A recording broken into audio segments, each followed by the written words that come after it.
Going off the log here today, I'll start with an incident that we had a few media inquiries on from Friday night, actually early Saturday morning. This happened at a parking ramp near 10th and Mall around a little after 12:30 Saturday morning, where a shooting was reported. The initial call started with a subject calling in saying that there was people in the ramp that were being disorderly and refusing to leave. When an officer responded to the call, he could hear gunshots being fired within the parking ramp. As additional officers arrived on scene, numerous vehicles and people were leaving the scene, and the officers were trying to take in exactly what was going on and what was considered a chaotic scene at that point. At this point, I'll tell you the detectives have been reviewing the video surveillance and talking with witnesses, and at this point we can say that there was some type of dispute between two different groups inside the ramp in which they both exchanged gunfire with each other. We did find evidence of the shooting on scene, and several vehicles in the ramp also have been hit with shots that were fired inside there. There was also a report from an 18-year-old male victim who had been possibly grazed with a bullet or two, maybe. Looks like he had superficial injuries is what was reported as a part of the gunfire. He was treated on scene by paramedics, did not get hospitalized because of that. Again, we're still trying to figure out exactly what took place leading up to this incident and exactly all the people that are involved in the vehicles they're driving. So this is an open and ongoing investigation at this point, so I'll give you more information when I have it, but right now it's kind of something that the detectives are working on as far as reviewing video surveillance, talking to additional witnesses just to try to determine who is all involved in this. I will say at the end of this, or actually after officers got on scene near the end of the incident, they had stopped a vehicle that was leaving the ramp.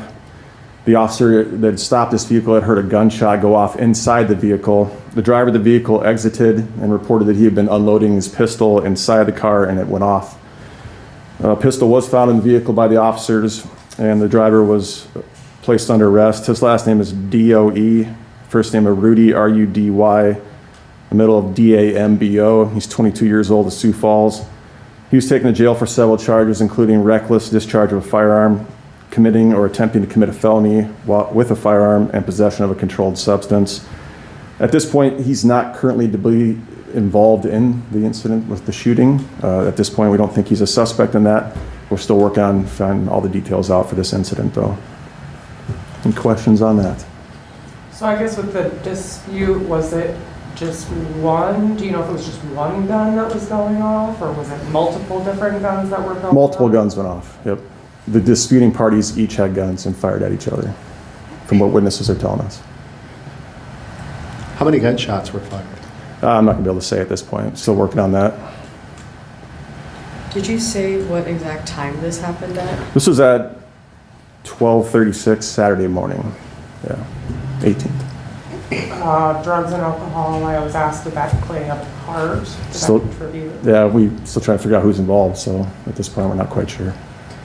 Other than the 18-year-old, is there any indication that there were any other injuries? No other injuries have been reported to us at this point. And then I think that this person was a suspect in the case. How do you rule him out?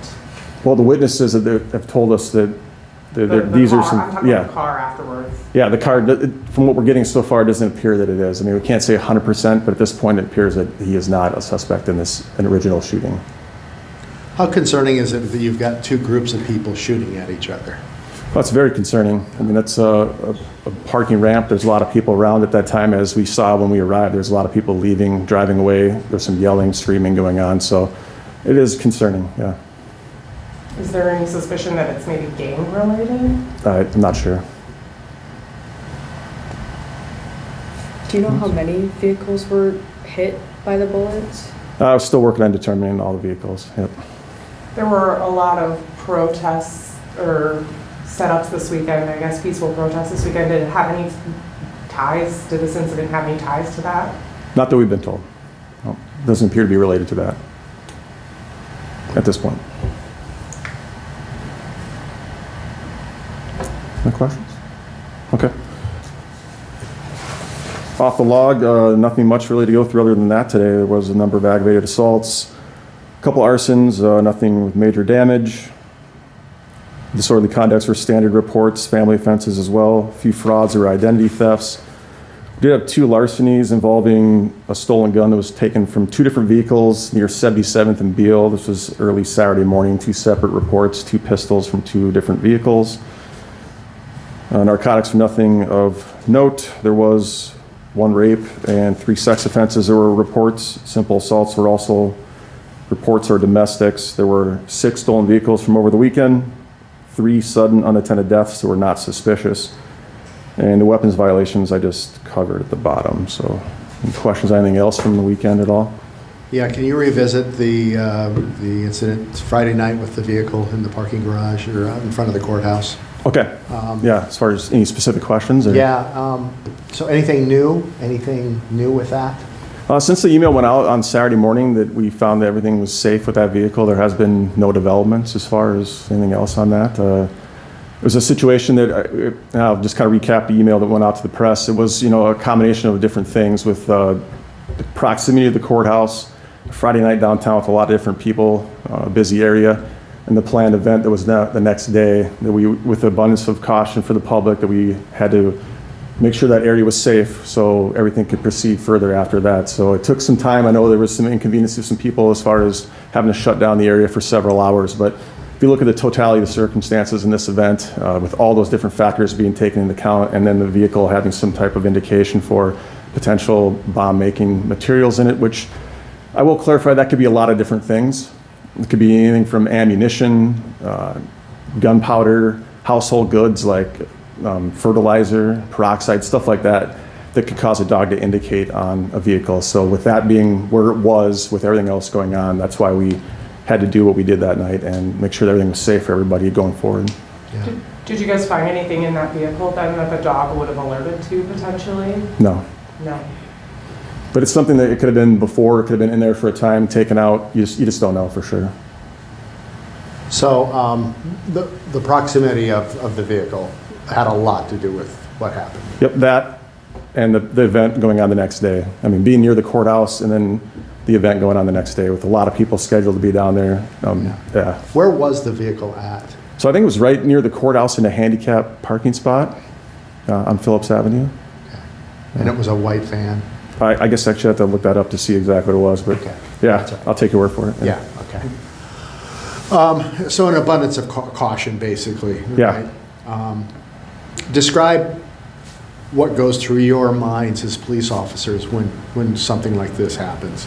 Yeah, I mean, I can speak for myself. I wasn't there on the scene, but just getting the information we did, this kind of stuff doesn't happen very often downtown. You think of the courthouse being, we've had incidents, many, many years ago of, terroristic incidents involving courthouse. So you think of, a vehicle being parked there, abandoned there, suspicious, to us is, windows down, no permit in the vehicle in a handicap parking spot.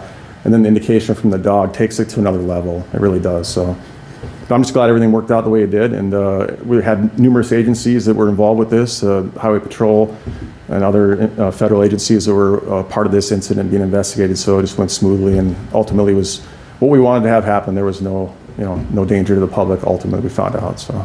Where is the vehicle now and what's being done with it? The vehicle is towed. I don't know if the owner has picked it up at this point, but it was towed from the scene. When was it stolen? I have to look that up quick here.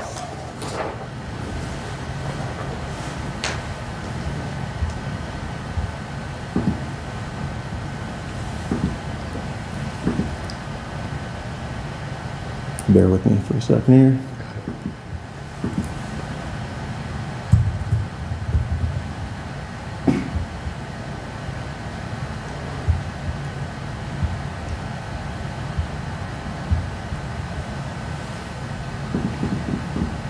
It was reported stolen on the 16th of October. In Sioux Falls? Yeah. Other questions? All right, have a good day. Thank you.